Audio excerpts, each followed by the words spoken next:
आधे महीने से ज़्यादा हो चुका है इस युद्ध को और ये युद्ध थमने का नाम ही नहीं ले रहा है। जैसा कि हमने देशभक्त पर ऑलरेडी आपको बताया कि कैसे ये युद्ध फ़ेज़ 2 में अब शिफ्ट कर रहा है। एक और ख़तरनाक फ़ेज़ अब इस युद्ध का शुरू हो चुका है। जिस तरीके से डोनाल्ड ट्रंप ने पीछे ना हटकर खर्ग आइलैंड पर जिस तरीके से बमबारी की है, ईरान के ऑयल प्रोडक्शन को रोकने की चेतावनी के बावजूद कि ईरान अब पूरे गल्फ़ स्टेट्स पर भी उल्टा हमला करेगा, ट्रंप यहाँ रुकने का नाम नहीं ले रहे हैं।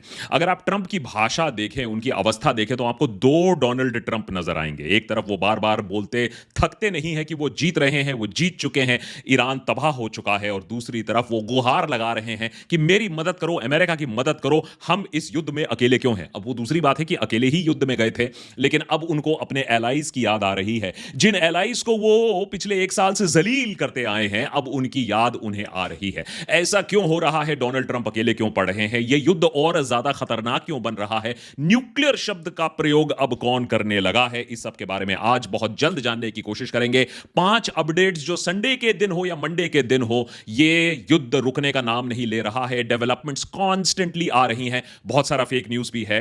बेनियामिन नेतन्याहू जिंदा हैं या मुर्दा हैं, सोशल मीडिया पर काफी इस बात पर भी चर्चा चल रही है, तो उसके बारे में भी बात करेंगे यहां देशभक्त पर। बट सबसे पहले बात करते हैं point number 1, straight of Hormuz को लेकर अब अमेरिका बहुत ज्यादा ही परेशान हो चुका है। जिस चीज की कैलकुलेशन अमेरिका ने पहले की ही नहीं थी, अब सारा कैलकुलेशन है कि स्ट्रेट ऑफ हॉर्मुज से कैसे निपटा जाए, ईरान की इस ब्लॉकेड को कैसे उठाया जाए, जो कि उठाना काफी मुश्किल है। अमेरिका ने प्राइवेटली इस बात को एडमिट किया है कि उनके पास कोई सॉलिड प्लान नहीं है स्ट्रेट ऑफ हॉर्मुज पर इस तरीके का जो ब्लॉकेड है उसे उठाने का, उसे रोकने का। इसीलिए डोनाल्ड ट्रंप अब ट्वीट करके कह रहे हैं कि मेरे जो एलाइज हैं, हमारे जो दोस्त हैं, दूसरे जो बड़े पावर्स हैं, चाहे वो ब्रिटेन हो, फ्रांस हो, चाइना हो, वो आए, यूके आए और इस ब्लॉकेड को हटाने की कोशिश करे, शिप्स को एस्कॉर्ट करने की कोशिश करे। दुनिया का सबसे बड़ा मिलिट्री पावर अमेरिका आज गुहार लगा रहा है दूसरे देशों को कि आइए मेरी मदद करिए, ये तो ग्लोबल इशू है, ग्लोबल सप्लाई चेन में इंटरप्शन होगा, ग्लोबल इकोनॉमिक मेल्टडाउन हो सकता है, इसीलिए यह सिर्फ मेरी दिक्कत नहीं है, पूरे दुनिया की दिक्कत है। दुनिया को दिक्कत में डाला आपने जरूर, लेकिन अब बन गई है पूरे दुनिया की दिक्कत। दुख की बात यह है कि यही वही अहंकारी डोनाल्ड ट्रंप था जो कुछ दिन पहले कार्ल स्टारमर से बोलता है, यूके के प्राइम मिनिस्टर से बोलता है कि तुम्हारी कोई जरूरत नहीं है, तुम अपने ये शिप्स विप्स अपने पास रखो, अब तो युद्ध खत्म हो रहा है, तुम्हारे एयरक्राफ्ट कैरियर की हमें कोई जरूरत नहीं। और अब बुलाया जा रहा है। अब फ्रांस ने तो साफ साफ मना कर दिया है कि युद्ध तुम्हारा है, कलेश तुमने फैलाया है, रायता तुमने फैलाया, तुम अपना जानो, हम अपने शिप्स यहां नहीं भेज रहे हैं। उधर चाइना बंद बंद मुस्कुरा रहा होगा, हाँ भैया हम तुम्हारे लिए शिप्स भेजेंगे। चाइना तो अलग ही यहां वॉर खेल रहा है और स्ट्रेट ऑफ हॉर्मुज का इस्तेमाल चाइना और मेरे ख्याल से चाइनीज इंटेलिजेंस बहुत बखूबी कर रही है। अब देखिए यहां गेम जो खेला जा रहा है वो आपको समझना होगा। एक तो मिलिट्री गेम है ही कि स्ट्रेट ऑफ हॉर्मुज को हमने ब्लॉक कर दिया है, अमेरिका को हमने पीछे ढकेल दिया है, लेकिन उसके आगे देखिए किस तरीके की खेल खेली जा रही है। अब जो खबर आ रही है कि इंडिया के साथ जो निगोशिएशंस हुए हैं ईरान के, वो काफी पॉजिटिव है। यह हमारे लिए भी अच्छी खबर है कि भैया हमें भी अपना गैस, अपना तेल मिलता रहेगा, क्योंकि यह बहुत दिक्कत की बात बन रही है हमारे देश में। जिस तरीके से एलपीजी की शॉर्टेज बनने लगी थी, चाहे वो आर्टिफिशियल हो या रियल शॉर्टेज हो, वो तो समझ में आएगा ही कुछ ही दिनों में। लेकिन अगर ईरान के साथ हम बातचीत करके अपनी पुरानी दोस्ती का थोड़ा सा दिखा करके, देखिए हम तो आपके बहुत पुराने दोस्त हैं, वो दूसरी बात है कि हमने पुराने दोस्त को अमेरिका के चलते एकदम छोड़ दिया था पिछले कुछ सालों में, लेकिन अगर इसी बात से ईरान भी धीरे धीरे लोगों के साथ एक रिलेशनशिप बिल्ड कर पाए, इंडिपेंडेंटली डिसाइड कर पाए कौन से शिप को अलाउ करना है, कौन से शिप को नहीं अलाउ करना है, तो अमेरिका के लिए बहुत दिक्कत हो जाएगी। बिकॉज ईरान फिर डिफैक्टो कंट्रोलर हो जाएगा स्ट्रेट ऑफ हॉर्मुज का, वो डिसाइड करेगा कौन आएगा कौन जाएगा। दूसरा गेम देखिए क्या खेला जा रहा है कि योन, चाइनीज करेंसी से जो पेमेंट करेगा तेल का, उसके शिप को हम यहां से अलाउ कर देंगे। तो यहां चाइना भी अच्छे से एक पीछे से खेल जरूर खेल रहा है। अब यहां चीज यह है कि ईरान जो गेम खेल रहा है उसका अमेरिका तोड़ क्या निकाल सकता है, क्योंकि ईरान कह रहा है कि आप अपने एम्बेसडर को निकाल दो अपने देश से, हम आपके शिप्स को यहां से अलाउ कर देंगे। तो ईरान में जो हार्डलाइनर वॉइसेस हैं वो तो बार बार कह रहे हैं कि स्ट्रेट ऑफ हॉर्मुज पर अपना कंट्रोल अब जमा लेते हैं, अमेरिका और ये सारे जो वेस्टर्न पावर्स हैं उनसे हम पैसा लेंगे, स्ट्रेट ऑफ हॉर्मुज से जाना है तो हमको पेमेंट करो, नहीं तो तुम्हारे शिप को हम उड़ा देंगे। तो अमेरिका के लिए एक बड़ी दिक्कत यहां बन जा रही है धीरे धीरे, जिस तरीके से पूरा गेम बदलने की कोशिश हो रही है। ईरान को हटाना उनकी लीडरशिप को हटाना तो अभी छोड़ दीजिए, ईरान तो और भी अग्रसर होकर स्ट्रेट ऑफ हॉर्मूज पर अपना कब्जा बनाने की कोशिश कर रही है कि हमें पैसा दो, अमेरिकन एलाईशिप आप छोड़ो, अगर आप अमेरिका के एलाई हो तो आप यहां से नहीं जा सकते हो। साफ साफ शब्दों में बोल दिया गया है, strait of Hormuz is not close to our business, strait of Hormuz से आप जा सकते हो लेकिन आप अमेरिका या इजराइल के एलाई नहीं हो सकते हो। तो ये एक बहुत बड़ा डेवलपमेंट हो रहा है स्ट्रेट ऑफ हॉर्मूज को लेकर। लेकिन दूसरा जो बड़ा डेवलपमेंट हुआ, खरगा आइलैंड पर जिस तरीके से अमेरिका ने बमबर्सी की, डोनाल्ड ट्रंप ने आकर फिर से चौड़े से स्टेटमेंट दिया कि हमने तो पूरा खत्म ही कर दिया है, हमने बड़े बड़े बॉम्ब गिरा दिए हैं इतने स्ट्रेटेजिक एरिया पे जहां से सारा ईरान का तेल बाहर जा रहा था। और ये आइलैंड, खरगा आइलैंड इतना इंपॉर्टेंट क्यों है? क्योंकि जो वाटर्स है वो काफी शैलो है ईरान के तट पर, तो उनको अगर बड़े शिप्स को फ्यूल करना है तो उनको एक डीप हार्बर चाहिए होता है। खरग आइलैंड से इन्होंने जो हार्बर बनाया था उसमें डीप जो बड़े बड़े शिप्स होते हैं वहां आकर डॉक करके रिफ्यूलिंग कर सकते हैं। अगर आपने इसको ही हटा दिया, आपकी एक्सपोर्ट कैपेबिलिटी खत्म कर दी, तो फिर आपके पास कमाने के लिए पैसे बिल्कुल खत्म हो जाते हैं। तो यूएसए का ये एजेंडा था, लेकिन पहले ही वार्निंग आ चुकी थी, अगर आप हमारे ऑयल इंफ्रास्ट्रक्चर को हिट करोगे तो हम गल्फ कंट्रीज को नहीं छोड़ेंगे। अब ईरान के जो फॉरेन मिनिस्टर है उनका यह कहना है कि ये जो अटैक हुआ था हाइमार्स मिसाइल का इस्तेमाल करके, आपने जो हमारे खर्ग आइलैंड पर अटैक किया था और अबू मूसा जो बगल वाला आइलैंड है उसको अटैक किया था हाइमार्स रॉकेट से, ये यूएई से आया था और रसल अल खैमा से ही आया था, जो कि ज्यादा दूर नहीं है दुबई से, और अब इसीलिए ये लेजिटिमेट टारगेट बन जाता है। तो बहुत बड़ी खबर ये है कि अब जो ईरान कह रहा है कि हम आपके पोर्ट्स पर अटैक करेंगे, अमेरिकन इंटरेस्ट को अटैक करेंगे, तो यूएई के लिए और गल्फ कंट्रीज के लिए इस हफ्ते दिक्कतें और बढ़ ही सकती हैं। साथ ही साथ अमेरिका के लिए एक और बहुत बड़ी दिक्कत जो बन गई है, जो इतने साल युद्ध में भी नहीं हो पाया इराक में, वो अब हो रहा है कि जो ईरान बैक्ड मिलिशियाज हैं इराक में, उन्होंने जिस तरीके से अटैक किया है यूएस काउंसलेट पर बागदाद में, तो बागदाद में जो ग्रीन जोन है जहां सिटीजन्स कम से कम अपने आप को सेफ महसूस कर पाते, अब उन्हें भी वहां से निकाला जा रहा है। तो चाहे वो बागदाद हो, चाहे वो गल्फ कंट्रीज हो, चाहे इनके एयरक्राफ्ट्स हो, जो रिफ्यूलर्स हैं KC-135, जिसके बारे में हमने ऑलरेडी डिटेल में आपको बात करके बता दिया था कि जिस तरीके की अमेरिकन फायर पावर होती है, जिस एयर सुपीरियरिटी पर अमेरिका इतना फुदकता है, अगर उनको रिफ्यूल ही आप ना कर पाओ तो आप अपनी एयर डोमिनेंस का क्या कर पाओगे? 7 एयर रिफ्यूलर्स अभी आउट ऑफ एक्शन बताई जा रही हैं, या तो क्रैश या तो डिस्ट्रॉयड। तो ये एक बहुत बड़ी खबर है, जिस तरीके से ईरान इस गेम को खेल रहा है, काफी शातिर तरीके से खेल रहा है, अंधाधुंध मिसाइल नहीं फायर कर रहा है, जानबूझकर फायर कर रहा है मैक्सिमम क्षति पहुंचाने के लिए। अब जो अगले हफ्ते हमें दिखने को मिलेगा, और ये बहुत ही डेंजरस चीज है कि आईआरजीसी ने जो वार्निंग दी है वो कितने हद तक कैरी ऑन करेगा। दुबई के सेंट्रल डिस्ट्रिक्ट में हमने ऑलरेडी देख लिया है किस तरीके के धमाके हो चुके हैं। अब ये वार्निंग आ चुकी है कि आपने हमारी इकोनॉमिक इंटरेस्ट को अगर अटैक किया है तो हम आपकी इकोनॉमिक इंटरेस्ट को अटैक करेंगे, और इसीलिए हम देखेंगे कि आपके जो इकोनॉमिक बिल्डिंग्स हैं, आपके जो सर्वर्स, आपके जो बिजनेसेस, आपके जो बैंक्स, उनको किस हद तक अटैक किया जाएगा ये देखना पड़ेगा।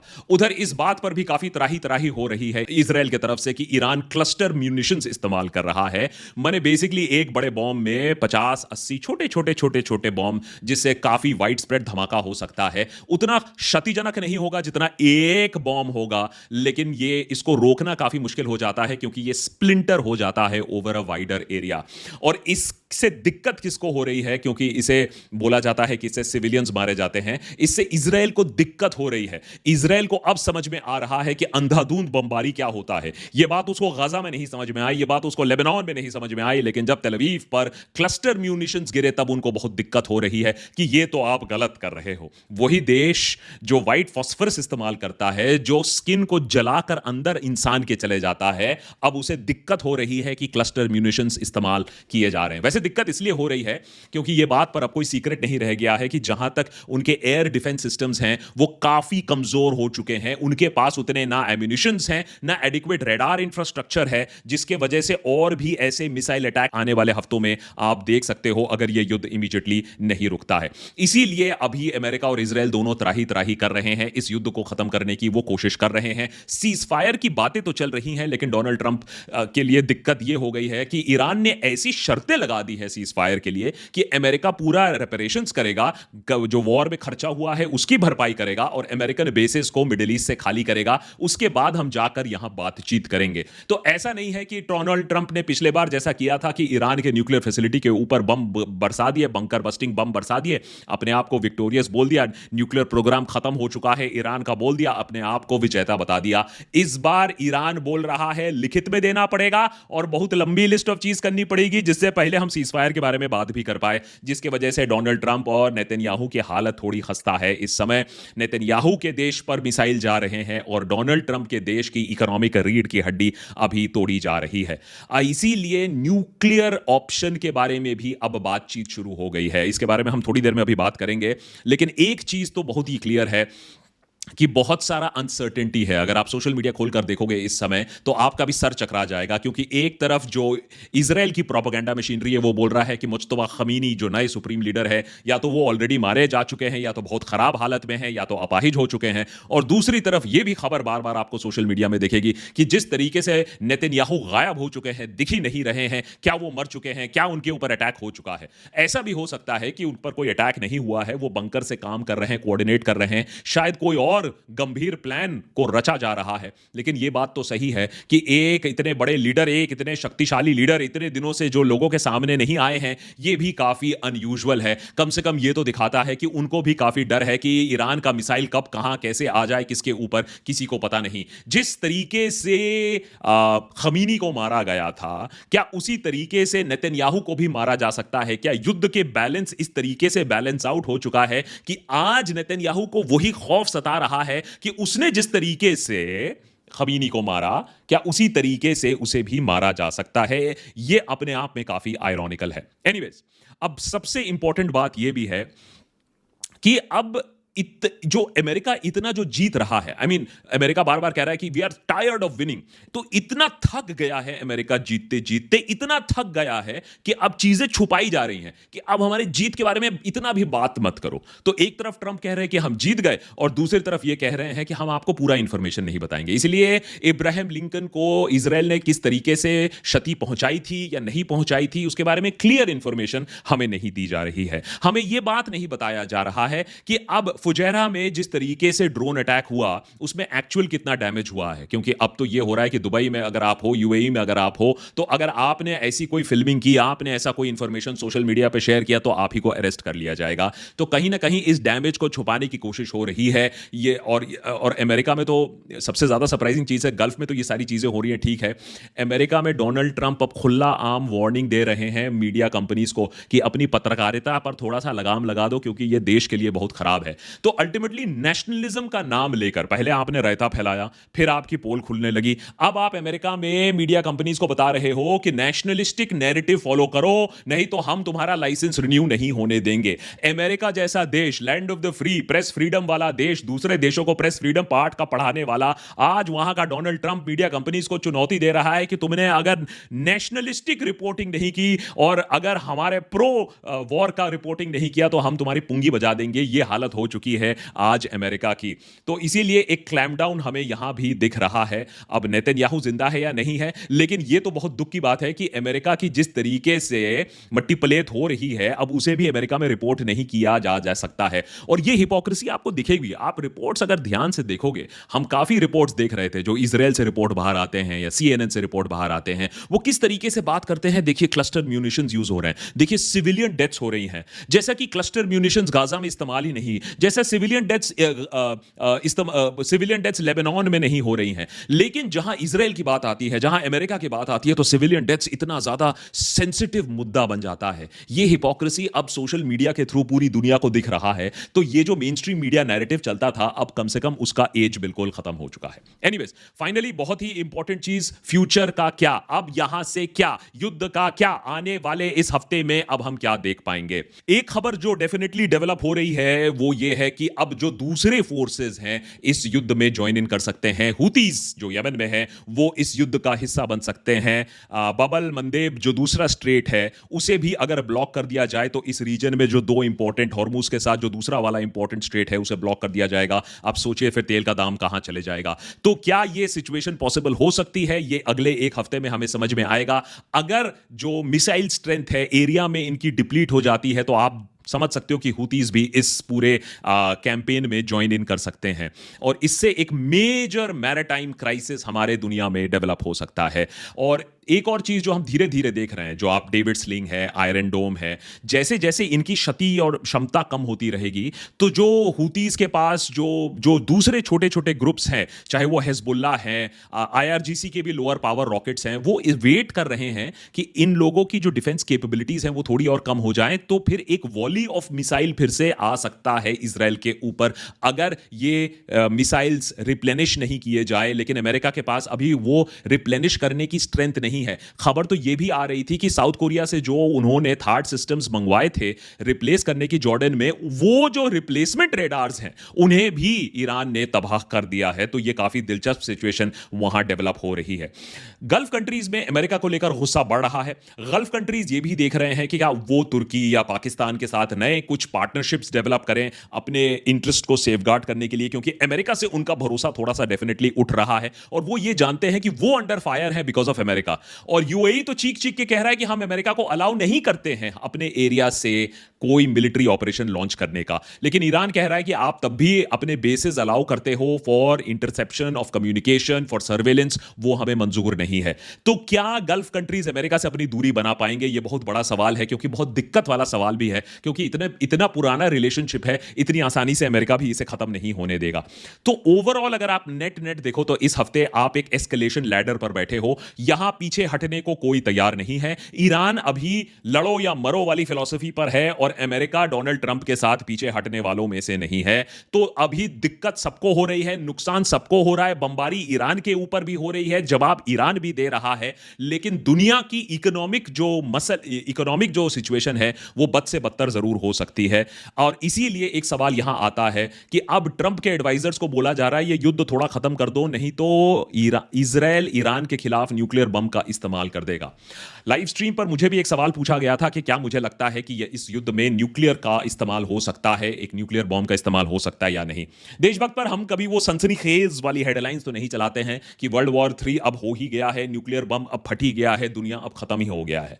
लेकिन मैं एक चीज तो साफ बोल सकता हूं कि ट्रंप पागल है, लेकिन इतना भी शायद सठियाया हुआ नहीं होगा जो न्यूक्लियर बॉम्ब का इस्तेमाल करे। लेकिन मैं ये बात इजराइल के लिए नहीं कह सकता हूं। इजराइल तो उतावला हो रहा होगा, इजराइल तो मौका ढूंढ रहा होगा कि कैसे न्यूक्लियर बॉम्ब का इस्तेमाल करके मामला को रफा दफा कराया जाए, और इसीलिए वो इसके लिए एक ट्रिगर ढूंढ रहा होगा, क्योंकि जो अभी तक वॉर हुआ है उससे न्यूक्लियर बॉम्ब इस्तेमाल करने का एक्सक्यूज तो अभी इजराइल के पास है नहीं। और इसीलिए जो ईरान है और जो ईरान के मिनिस्टर्स हैं, आईआरजीसी हैं, फॉरेन मिनिस्टर हैं, वो बार बार एक सिक्योरिटी काउंसिल जो हेड हैं वो अब खुद बोलने लगे हैं कि कहीं ना कहीं आप देखिए कि ये एप्स्टीन फाइल वाले जो लोग हैं अपने आप को बचाने के लिए कोई एक और फॉल्स फ्लैग ऑपरेशन ना कर दे, अमेरिका की धरती पर कोई टेरर अटैक ना करा दे और ईरान को ब्लेम कर दे।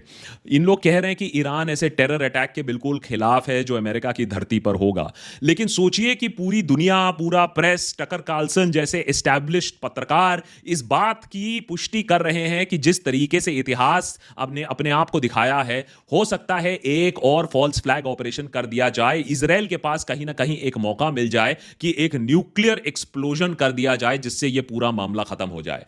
अगर आप मुझसे 2 हफ्ते पहले यह सवाल पूछते तो मैं जरूर हंसता ये न्यूक्लियर प्रोस्पेक्ट के बारे में, लेकिन जिस तरीके से यह एस्केलेशन मैट्रिक्स ऊपर चले जा रहा है, ना ट्रंप पीछे हटने वाला है, ना ईरान पीछे हटने वाला है, इसमें इजराइल अपना मौका जरूर ढूंढ रहा होगा। शायद इसीलिए नेतन्याहू कहीं बंकर में बैठकर कोई और प्लानिंग ना कर रहे हो। मुझे नहीं लगता है ईविल डाइज सो क्विकली, मुझे लगता है ईविल और भी ज्यादा ईविल की प्लानिंग कर रहा है। इसीलिए अगले एक हफ्ते में हमें काफी क्लोजली देखना पड़ेगा ये युद्ध किस तरफ जा रहा है, क्योंकि अब जो सुलह और बातचीत का जो एक ऑप्शन था वो मेरे ख्याल से अब खत्म हो चुका है, क्योंकि इजराइल ने भी कड़े कंडीशंस लगा दिए हैं जो अमेरिका मान नहीं सकता है, और अमेरिका अभी पीछे हटने से अभी एकदम उस सिचुएशन में नहीं है, क्योंकि उसको अपने आप को कंप्लीटली सरेंडर्ड दिखाना होगा। काफी कठिन स्थिति है।